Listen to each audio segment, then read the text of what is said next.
نے چوما ہے طیبہ آپ کی نالین کا.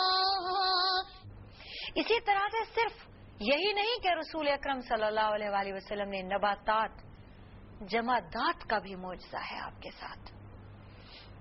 بے جان چیزیں بھی آپ سے محو گفتگو رہیں. مکہ مکرمہ میں ایک پتھر ہے جس کو میں جانتا ہوں. یہ آپ صلی اللہ علیہ وآلہ وسلم کے بارے میں حضرت ابو بکر صدیق فرماتے ہیں کہ مکہ میں ایک پتھر ہے جس کو میں جانتا ہوں کہ وہ رسول اکرم صلی اللہ علیہ وآلہ وسلم کو آتے جاتے سلام کرتا تھا. حضرت علی ایسے کئی پتھروں سے واقف تھے اور فرماتے تھے کہ ان گلیوں میں سے رسول اکرم صلی اللہ علیہ وآلہ وسلم میرا ہاتھ پکڑ کے جب میں چلتے تھے اور جب میں جوان ہوا اور ان گلیوں میں سے گزرتا تھا میں ان درختوں کو پہچانتا ہوں, میں ان پتھروں کو پہچانتا ہوں جو رسول اکرم صلی اللہ علیہ وآلہ وسلم کو السلام علیکہ یا رسول اللہ کہا کرتے تھے. حضور اکرم صلی اللہ علیہ وآلہ وسلم جب کسی وادی میں تشریف لے جاتے تو وادی کے درخت, وادی کے پتھر, وادی کے کنکر آپ کو سلام کہا کرتے تھے اور آپ صلی اللہ علیہ وآلہ وسلم جواب دیا کرتے تھے. حضور اکرم صلی اللہ علیہ وآلہ وسلم نے اپنے آخری وقت میں حضرت عباس بن عبد المطلب کو بلایا اور حضرت عباس آپ کے پاس بیٹھ گئے. حضرت عباس رضی اللہ تعالی عنہ آپ کے چچا لگتے تھے, عمر میں آپ سے کچھ چھوٹے تھے. آپ کو دیکھ کر رونے لگے. آپ صلی اللہ علیہ وآلہ وسلم نے ان کے اوپر اپنی چادر ڈال دی. چادر ڈال کے آپ نے دعا فرمائی, الہی جس طرح میں نے اپنی چادر اپنے چچا پر ڈالی ہے, الہی میں نے انہیں چھپا لیا ہے, اپنی چادر ڈال کے میں نے انہیں چھپا لیا ہے, اسی طرح تو انہیں جہنم کی آگ سے چھپا لو. الہی یہ میرے اہل بیت ہیں, یہ میرے چچا ہیں, یہ میرے والد کی جگہ پہ ہیں, الہی ان پر رحم فرمانا. اور ایک مرتبہ آپ صلی اللہ علیہ وآلہ وسلم نے ان کی طرف اشارہ کرتے ہوئے فرمایا کہ بارش کی دعا کروانی ہے تو میرے چچا سے کرواؤ, ان کا وسیلہ کرو. اس وقت کی موجود اور کوئی انسانی ہستیاں تو آمین کہتی سو کہتی, اس وقت کے موجود جمادات حضرت عباس کے لیے کی گئی دعا جو آپ صلی اللہ علیہ وسلم نے اپنی چادر مبارک ان پر ڈالی اور دعا کی, دروازے, کھڑکیاں, دیواریں, گھر کے پتھر جو موجود لوگ تھے انہوں نے سنا آمین آمین آمین. ہر ایک نے آپ صلی اللہ علیہ وآلہ وسلم کی دعا پر آمین کہا. اسی طرح رسول اکرم صلی اللہ علیہ وآلہ وسلم احد پہاڑ کی طرف اشارہ کرتے ہوئے فرماتے تھے کہ احد ہم سے محبت کرتا ہے, ہم احد سے محبت کرتے ہیں.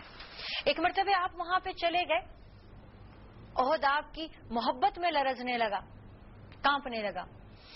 آپ نے فرمایا, اپنا پاؤں زور سے زمین پر مارا اور فرمایا کہ تھم جاؤ, تمہارے اوپر ایک اللہ کا نبی ہے, ایک نبی کا صدیق ہے اور 2 شہید ہیں. آپ کے ساتھ حضرت ابو بکر صدیق, حضرت عمر اور حضرت عثمان تھے اور پہاڑ تھم گیا. مکہ مکرمہ میں بیت اللہ کے اندر 360 بت تھے. فتح مکہ میں آپ صلی اللہ علیہ وآلہ وسلم بیت اللہ میں داخل ہوئے.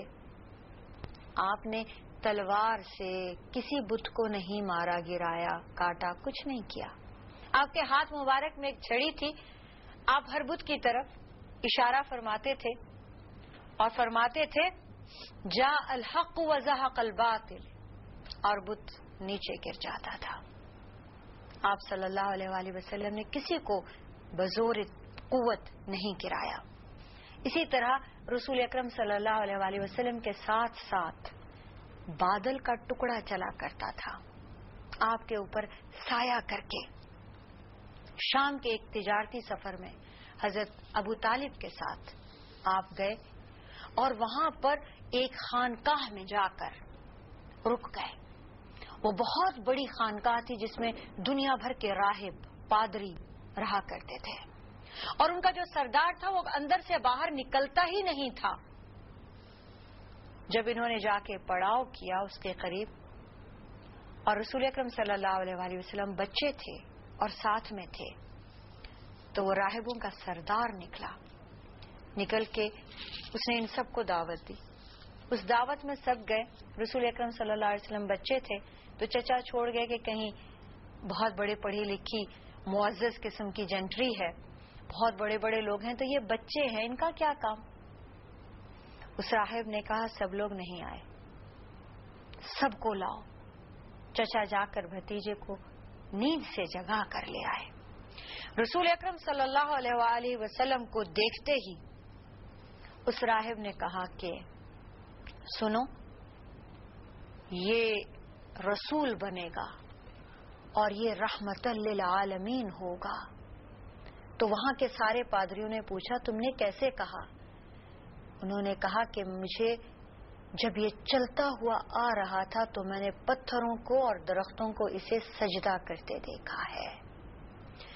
پتھر بھی اسے سجدہ کرتے ہیں، درخت بھی اسے سجدہ کرتے ہیں. یہ ایک عام انسان نہیں ہے، یہ نبی بنے گا، یہ رسول بنے گا. یہ وہی ہے جس کی نشاندہی ہماری کتابوں میں کر دی گئی ہے. وآخر الدعوانا ان الحمد للہ رب العالمین. والسلام علیکم ورحمۃ اللہ وبرکاتہ. عرش نے چوما ہے تلوا آپ کی نالین کا، عرش نے چوما ہے تلوا آپ کی نالین کا.